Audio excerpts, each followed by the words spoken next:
Hi friends, welcome back to my channel. ఈరోజు వీడియోలో నేను మీషో నుండి ఆర్డర్ చేసిన శారీ యొక్క రివ్యూ షేర్ చేయబోతున్నాను.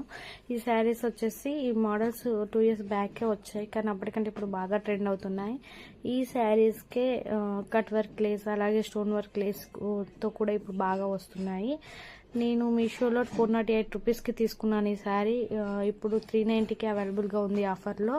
ఎవరైనా కావాలంటే బుక్ చేసుకోండి. శారీ ఓవరాల్గా ఆర్గంజా జరీతో ఈ విధంగా లైన్స్ వచ్చింది. పైన చిన్న బార్డర్, కింద పెద్ద బార్డర్తో. బార్డర్ మాత్రం ఫినిషింగ్ బాగుంది, నీట్గా. అలాగే పళ్ళు మాత్రం డిసప్పాయింట్ ఏంటి అంటే రిఫరెన్స్ పిక్లో మాత్రం టజల్స్ వచ్చాయి. ఈ శారీకి టజల్స్ రాలేదు. సర్లే అని చెప్పేసి తీసుకున్నా. నేను రిటర్న్ చేద్దాం అనుకున్నాను కానీ చేయలేదు. బ్లౌజ్ వచ్చేసరికి రన్నింగ్ వచ్చింది, కానీ ఈ బ్లౌజ్ కన్నా రెడ్ లేదా మెరూన్ గ్రీన్ వర్క్ బ్లౌజ్ వేస్తూ పేరప్ చేస్తే నీట్గా ఉంటుంది. Thank you, bye bye.